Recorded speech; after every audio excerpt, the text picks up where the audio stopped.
Hello all my dear students, good morning to all of you. Welcome in today's class on the behalf of Subrasthi Children Academy Kalan Jaunpur. I am Ajay Prakash Tiwari, your biology teacher, and I am welcoming you all once again to your official YouTube channel, that is Biology at Your Fingers. And all my dear students, as you know, at present your chapter number 5, Principle of Inheritance and Variation, is running, and in this chapter we have completed in the last videos chromosomal disorders, यानी यहाँ पे हमने last video में genetic disorder जो discuss किया जा रहा था उसमें हमने क्रोमोसोमल डिसऑर्डर डिस्कस किया, in which we have discuss about various kind of disorders. Those were Down syndrome, Klinefelter syndrome, Turner syndrome, as well as there was some others, those were not part of your NCERT.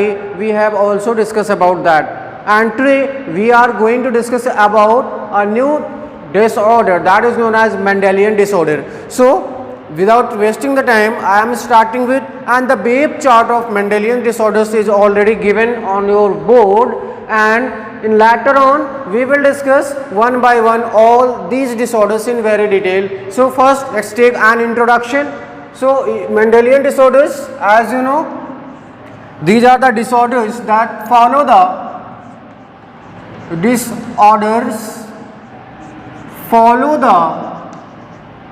Mendel pattern of inheritance. Mendel pattern of inheritance. That's why this is known as what? That's why this is known as what? Mendelian disorder. इसको Mendelian disorder क्यों कहते हैं? क्योंकि ये क्या करता है, जो मेंडेलियन पैटर्न है किसका, इनहेरिटेंस का, उसको ये फॉलो करता है.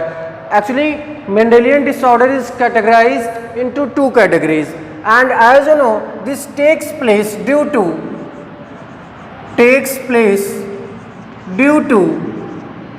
Gene mutation. Takes place due to gene mutation, यानी जो भी मेंडेलियन डिसऑर्डर आपको दिख रहे हैं, these are the result of gene mutation.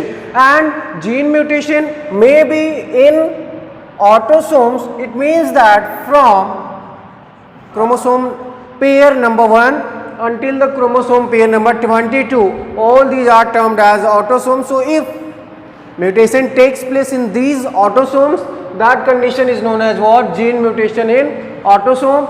And gene mutation in sex chromosome, it means that, इसका मतलब क्या हुआ, mutation in last pair of chromosome, mutation in 23rd pair of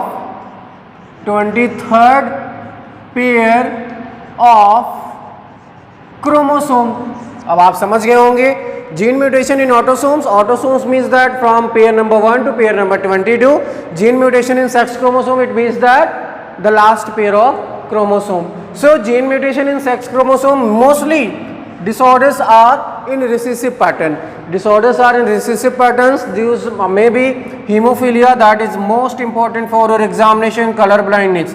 All these two are the part of your NCERT, and most important question, most probability of asking the question from this topic in your board and competitive examination. There are two more, that is night blindness, but is somehow very less significant, and the last one is that Duchenne's muscular dystrophy, DMD. All these two are not part of your syllabus. Let's consider in the same way, in gene mutation in the case of autosomes, there may be two possibilities, whether they will be dominant or they may be recessive. If they are dominant, example of that is, इसको हम क्या पढ़ते हैं, Huntington's chorea, Alzheimer disease. This is a brain dysfunctioning or brain related or nervous system related disease. And here hypercholesterolemia, जहाँ पे cholesterol ज़्यादा हो जाता है, myotonic dystrophy, widow's peak, rolling of tongue, and Marfan syndrome. We will discuss all these, what in very short, because all these are not part of board exam. ये board exam के parts नहीं हैं, but these two, widow's peak and rolling of tongue, is a part of your practical exam. Board में अगर आप practical exam conduct कराया जाएगा आपको, तो विडोज पीक और रोलिंग ऑफ टंग ये दिया जाता है पेडिग्री फाइंड आउट करने के लिए. So all these are a part of your practical, but none of these are part of your board examination, written examination. This is very very important. Recessive disorders, these are triple star. Why these are triple star? Because phenylketonuria we have already discussed, इसको मैं discuss कर चुका हूँ, ठीक है, लेकिन फिर एक बार बताऊंगा. This is not a part of your NCERT, not part of your NCERT, but again this is most important because this is the part of your NCERT. This one is also part of your NCERT. Again this one is a part of NCERT, and these two are not part of your NCERT. So if we find recessive disorders, phenylketonuria, sickle cell anemia, thalassemia and cystic fibrosis, all these four are part of your NCERT, but in 2020 syllabus only phenylketonuria and sickle cell anemia is given. All these two, thalassemia and cystic fibrosis, is also deleted, but we will discuss all these four in very detail, and rest is just very introductory portion. So without wasting the time, I am going to start today gene mutation in autosome, and today we will complete it. Okay बेटा, तो हम पहली category यहाँ से start कर रहे हैं, gene mutation in autosome. Gene mutation in autosome जो भी आपके एनसीईआरटी में है बेटा, वो हम बहुत डिटेल में स्टडी करेंगे. Gene mutation in autosomes. The first one is here, that is phenylketonuria. You all are familiar to this because this is an autosomal recessive metabolic disorder.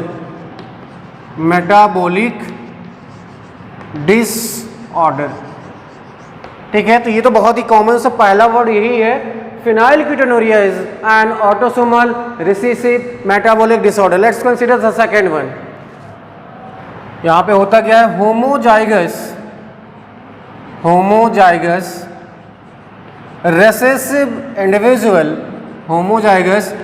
recessive individuals lacks एक particular enzyme नहीं होता है, lacks enzyme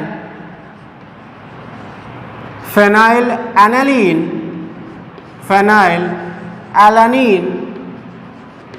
hydroxylase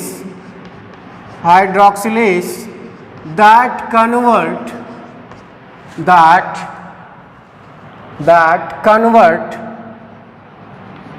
phenylalanine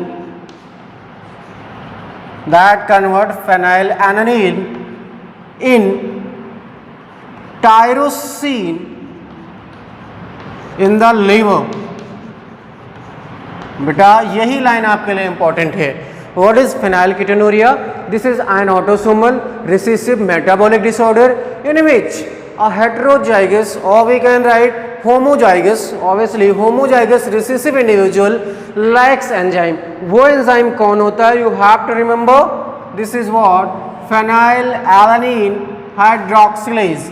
What is the role of this? This convert the phenylalanine into tyrosine, and that tyrosine later on synthesize melanin that decide the pigmentation of the body. So if this enzyme will not be present, this one will not convert into tyrosine, and then the synthesis of melanin will be disturbed. In that condition there will be uneven pigmentation and mental retardedness. अब question यहाँ पे ये उठता है कि इस enzyme का lack होता क्यों है? तो हम यहाँ से लिखेंगे lack of enzyme is due to abnormal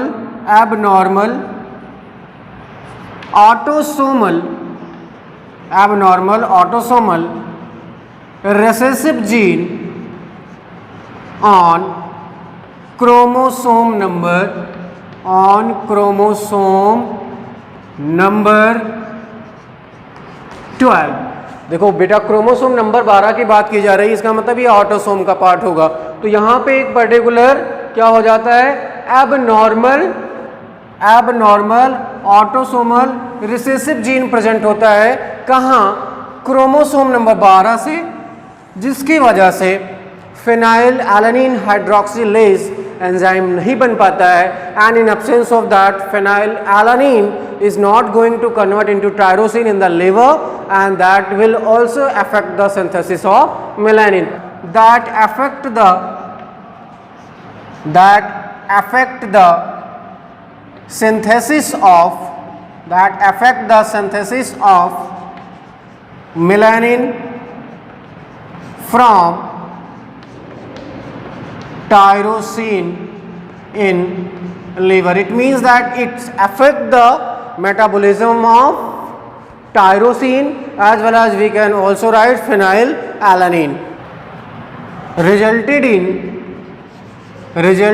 in accumulation of, अगर बेटा टायरोसिन में फिनाइलएलानिन कन्वर्ट नहीं हो रहा है तो क्या होगा, resulted in accumulation of phenylalanine known as, उसको हम क्या कहते हैं, hyper phenyl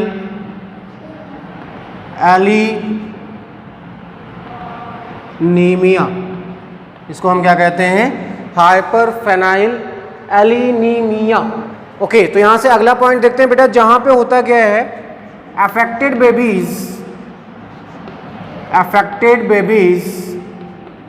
are normal at birth, but within few weeks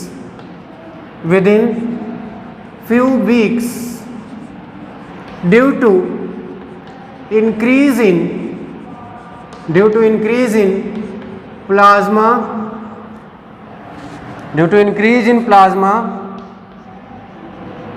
phenylalanine level suffers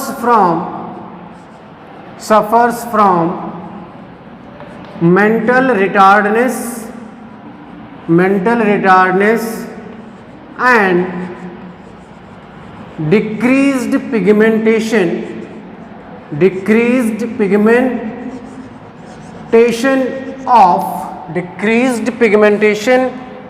of skin, eyes, hairs, etc. यानी बेटा स्टार्टिंग में जब बच्चे का जन्म होता है तो वो नॉर्मल होता है, बट जैसे जैसे मेटाबॉलिज्म अफेक्टेड होता जाता है वैसे वैसे फिनाइलएलानिन का लेवल ब्लड प्लाज्मा में बढ़ता जाता है। उसकी वजह से क्या होता है, वो इकट्ठा हो जाती है, और उस कंडीशन में मेंटल रिटार्डनेस और जो पिगमेंटेशन है हेयर का, स्किन का, आइज का, वो बैडली अफेक्टेड हो जाता है।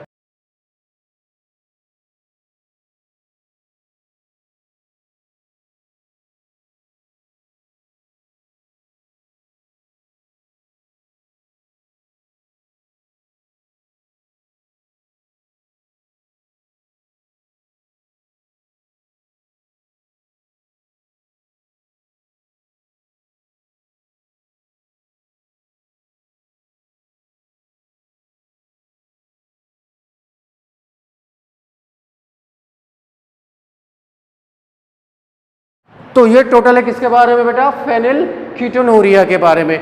यहाँ पे मैंने बताया, एक आपको मैं बताता हूँ reaction. Let's consider this is your diet. यहाँ पे क्या है, phenylalanine that is converted into tyrosine, where in liver in presence of phenylalanine hydroxylase, phenylalanine hydroxylase that is converted into tyrosine and that help in the synthesis of melanin।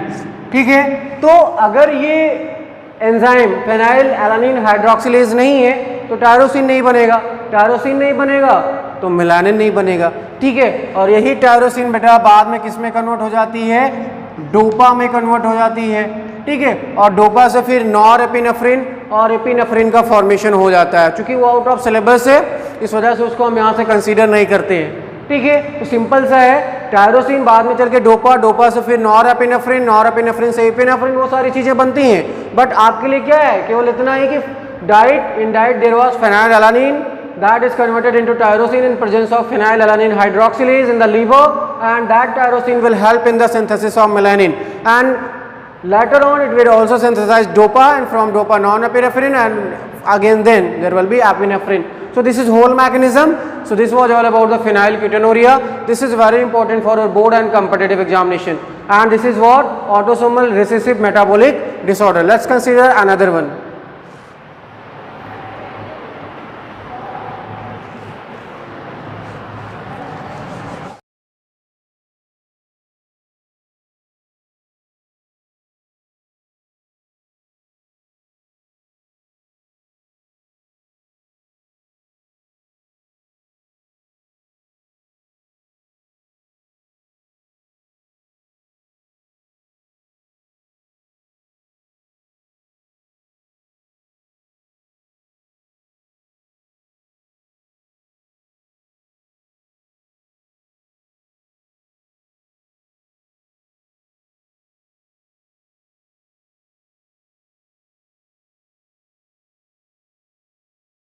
Okay बेटा, तो हम फटाफट दूसरा देखेंगे जो आपके syllabus का part है, that is what, sickle cell anaemia. मैं आपको इसको प्लियोट्रॉपी में भी बता चुका हूं। Sickle cell anaemia, we have discuss it in pleiotropy, so you can watch the video of pleiotropy, but quickly we will discuss here. This is what, autosomal recessive disorder in which affected person produces sickle celled hemoglobin, sickled cell haemoglobin. यानी बेटा sickle cell anaemia नाम से ही clear है कि ये एक autosomal recessive disorder है जिसमें अफेक्टेड पर्सन किस तरह की हीमोग्लोबिन का फॉर्मेशन करता है, सिकल्ड सेल। ओके, एक पॉइंट और देखते हैं, described by Herrick in 1910। ये ईयर बेटा हमको याद नहीं रहता, आप देख लीजिएगा। This is due to point mutation. ये होता क्यों है, due to point mutation at 6th position of polypeptide chain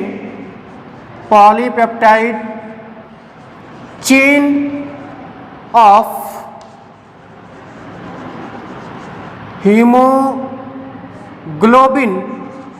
hemoglobin, जहां पे आप लिख सकते हैं beta chain, hemoglobin beta chain, where glutamic acid is replaced by valine। ठीक है बेटा, यानी सिकल सेल एनीमिया क्यों होती है, ड्यू टू पॉइंट म्यूटेशन। कहाँ, point mutation at 6th position of polypeptide chain, जो कि किसकी होती है, ग्लोबिन प्रोटीन की बीटा चेन होती है, वहां पे ये होता है।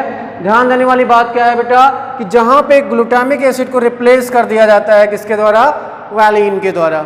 और एक पॉइंट और देख लीजिए, chances in male and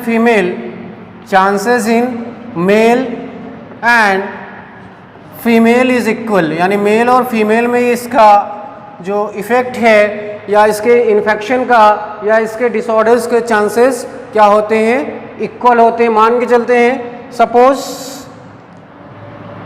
let us, यहाँ से देखिए ये आपका डीएनए था, डीएनए का एक पर्टिकुलर सीक्वेंस था जहाँ पे एक पर्टिकुलर कोडॉन था CTC, इसका ट्रांसक्रिप्शन हुआ, क्या बना, एक GAG कोडॉन बना जो कि किसको, ग्लूटामिक एसिड को कोड कर रहा था। ये नॉर्मल सिचुएशन में था। अगर यहाँ पे मान के चलते हैं जो T था इसको रिप्लेस कर दिया गया नाइट्रोजनस बेस A के द्वारा, तो क्या सिचुएशन आएगी, CAC हो जाएगा, जो कि ट्रांसक्रिप्शन के बाद क्या बनाएगा, GUC, और वो फिर कोड कर लेगा वैलिन को। कहने का मतलब ये आप नहीं भी कर पाते हैं, कोई बात नहीं, इतना जानिए कि यहाँ पे म्यूटेशन पॉइंट हो रहा है, जिसकी वजह से 6th पोजीशन पे ग्लूटामिक एसिड किससे रिप्लेस कर दिया जा रहा है, वैलिन से। अब आपके एनसीईआरटी में एक सीक्वेंस दिया गया है अमाइनो एसिड का, वो हम देख लेते हैं, उसके बाद फिर वहाँ से पॉइंट म्यूटेशन देखते हैं। ओके बेटा, तो यहाँ से देखो ये है आपकी बीटा चेन जो कि है हीमोग्लोबिन की, इसमें सीक्वेंस दिखाया गया amino acid 1 2 3 4 5 6 7 and so on. This is in the case of normal. अब अगर यहाँ पे म्यूटेशन हुआ उसको देखेंगे 1 2 3 4 5 6 7 and so on. ये यहाँ पे क्या हो रहा है, mutation. Which type of mutation, point mutation. अब यहाँ से हम फटाफट देख लेते हैं इन सभी में कौन कौन से अमाइनो एसिड्स हैं। यहाँ पे होता है बेटा वैलिन, हिस्टीन, ल्यूसीन, थ्रेओनिन, यहाँ पे क्या होता है proline, glutamic acid, here also glutamic acid. ये तो एक नॉर्मल सीक्वेंस था। अब क्या हुआ, ये वैसा ही है, वैलिन, हिस्टीन, ल्यूसीन, इसको ल्यूशाइन भी पढ़ते हैं कुछ लोग, threonine, proline, and here glutamic acid is replaced by what, valine. तो ये कौन सी पोजीशन थी, यहाँ से देखिए काउंट करिए, 1 2 3 4 5 6, 6th पोजीशन पे क्या हुआ, here the glutamic acid is just replaced by valine. तो ये रिप्लेस किया गया। अगर ये रिप्लेस हो गया तो यहाँ पे होगा क्या, दो चीजें होगी, रिजल्ट्स क्या आएंगे, results structure of haemoglobin got change, structure of haemoglobin changed, ठीक है बेटा। दूसरा shape of RBC, shape of RBC got changed. एक ही जीन की वजह से ये दो हुआ, इस वजह से हम इसको कहाँ कंसीडर करते हैं, प्लियोट्रॉपी में। Single gene controlling two functions. यहाँ पे देखिए दो, स्ट्रक्चर ऑफ हीमोग्लोबिन चेंज हुआ और शेप ऑफ आरबीसी चेंज हुआ, ठीक है। यहाँ से देखिए अगर ये आपकी नॉर्मल सिचुएशन है तो नॉर्मल सिचुएशन में क्या होता है बेटा, HbA, ठीक है। हम यहाँ से कैरियर देखेंगे, कैरियर में सिकल सेल बोलेंगे। तीसरी कैटेगरी है sickle cell. Sickle cell condition में क्या होगा बेटा, HbS and it will not survive. क्यों, क्योंकि इसी को हम क्या कहते हैं, लीथल जीन, यानी ये सर्वाइव नहीं करेगा, ये दोनों सर्वाइव करेंगे। दिस बीवी वॉट नॉर्मल, ये क्या होगा, कैरियर होगा। So this is all about your sickle cell anaemia. क्योंकि इसकी डिटेल इंफॉर्मेशन मैं आपको प्लियोट्रॉपी में भी दे चुका हूँ। From there you can just find out, and detailed description of this sickle cell anemia is given on this board also. This is more than sufficient for all of you. You have to remember only one thing here, the shape of RBC got changed from normal spherical or biconcave to sickled cell, and second, structure of hemoglobin also got changed due to point mutation as 6th position where glutamic acid is got replaced by valine. And most important thing that the person that affect from this disease has very less oxygen holding capacity, ठीक है। तो अगर ये disorder हमारे लिए नुकसानदायक है तो फिर क्यों एग्जिस्ट कर रहा है, नेचुरल सिलेक्शन क्यों नहीं हुआ, बिकॉज ये क्या होता है, दिस इज रेसिस्टेंट और such people are resistant to malaria. ऐसे पीपल को मलेरिया नहीं होता है, यानी वो रेसिस्टेंट होते हैं किससे, प्लाज्मोडियम वाइवैक्स से। So people those suffer from sickle cell anemia, they are resistant to malaria. That's why it is still in existence and not naturally selected or replaced. ये नेचर में अभी भी होता है, इसको रिप्लेस नहीं किया गया. Simple reason is behind that because here there is a survival advantage that is resistant from malaria. So ये दो बेटा जो आपके सिलेबस के पार्ट थे वो आपको बता दिए गए, फेनाइलकीटोनुरिया, सिकल सेल एनीमिया. अब हम उन डिसऑर्डर्स को, रिसेसिव डिसऑर्डर्स को डिस्कस कर लेते हैं जो आपके एनसीईआरटी में नहीं है और आपके सिलेबस का पार्ट नहीं है, बट वो कॉम्पिटिटिव एग्जाम्स के लिए इंपॉर्टेंट है. So we will discuss one by one. Okay all my dear students, so let's quickly discuss about two more disorders. Those are autosomal and recessive. The first one is here, or we can write total. Third one is here, alkaptonuria.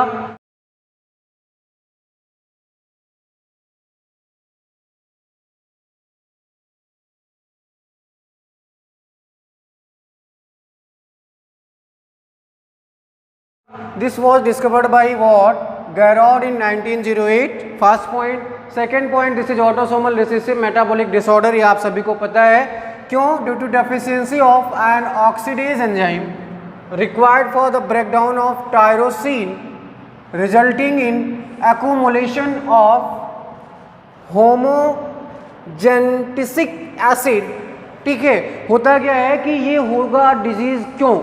ये disease तब होगी जब एक oxidase enzyme जिसका नाम होता है होमोजेंटिसिक acid oxidase, ये लैक हो जाता है. तो जो टायरोसिन का ब्रेकडाउन होना चाहिए था वो नहीं हुआ, इसकी वजह से एक्यूमुलेशन हो जाता है किसका?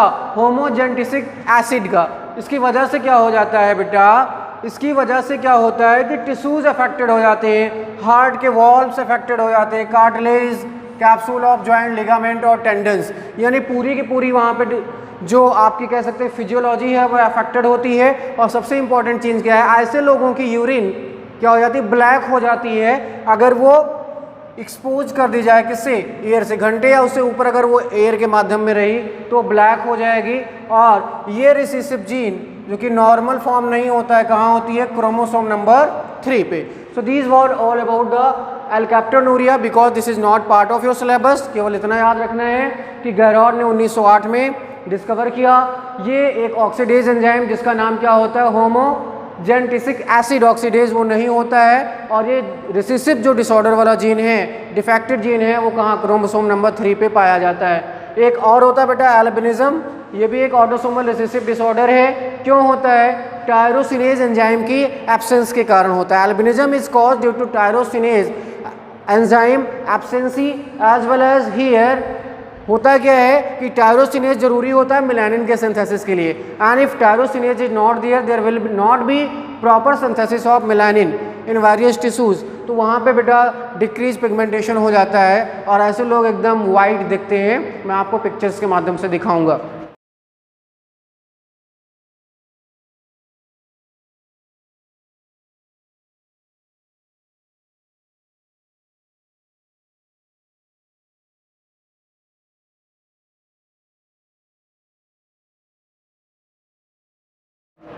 ठीक है. So this was all about the alkaptonuria and albinism. In the last we will discuss about the thalassemia.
Okay all my dear students, so let's quickly discuss about the thalassemia. Thalassemia को सबसे पहले discover किया था कूले ने, but इसका जो term था वो डिफाइन किया गया था विपल और ब्रॉडफोर्ड के द्वारा। एक्चुअली ये होता क्या है, ये ऑटोसोमल रिसेसिव ब्लड डिजीज है जो कि चिल्ड्रन में अपीयर होती है। इसकी वजह से म्यूटेशन और deletion of the gene controlling the formation of globin, यानी जो ग्लोबिन प्रोटीन बन रही थी उसको जो कंट्रोल कर रहा था जीन, उसमें क्या हो गया, म्यूटेशन हो गया, जिससे जो अल्फा चेन और बीटा चेन थी किसकी, हीमोग्लोबिन की, उसकी प्रॉपर सिंथेसिस नहीं हो पाई और ऐसी कंडीशन में एनीमिया हो जाता है। 3 तरह की थैलेसीमिया है बेटा, अल्फा, बीटा और डेल्टा। अल्फा में क्या होता है, यहाँ पे अल्फा ग्लोबिन चेन अफेक्टेड होती है, नाम से ही क्लियर है, और ये क्रोमोसोम नंबर 16 पे 2 जीन्स होते हैं, HBA और HBA1 और 2, ठीक है। फिर बीटा थैलेसीमिया है, इसमें क्या होता है, decrease synthesis of beta globin, वहाँ पे अल्फा था तो अल्फा, यहाँ बीटा है तो बीटा। ये क्रोमोसोम पे होता है, ये क्रोमोसोम नंबर 11 पे होता है, ठीक है। एक लास्ट में डेल्टा है जिसमें डिफेक्टिव एलील होता है जो HBD का, वो प्रेजेंट होता है कहाँ, क्रोमोसोम नंबर 11 पे। तो इसमें तीनों में अलग अलग सिम्टम्स आते हैं, जैसा कि यहाँ मैंने लिखा है, जॉन्डिस है, इनलार्ज लीवर और स्प्लीन है अल्फा थैलेसीमिया में। बीटा थैलेसीमिया में बेटा क्या होता है कि यहाँ पे RBCs आपकी बॉडी में ज़्यादा हो जाती हैं और हीमोग्लोबिन के अमाउंट कम हो जाता है, तो सफोकेशन या ब्रीदिंग डिफिकल्टी हो जाती है। डेल्टा में बेटा क्या होता है, ये बहुत ज़्यादा सीवियर नहीं होती है और इसमें जो जनरल सिम्टम्स हैं एनीमिया वाले वो अपीयर होते हैं। So this was all about the autosomal recessive disorders. In the next video, we will discuss remaining disorders as well as we will also discuss the sex chromosomal disorder. So that is all about for today. I hope that after watching the video, you will able to understand all the concept and pictures of all these disorders will be also uploaded along with the video. So don't worry. So till then, take care. Bye bye. Jai Hind.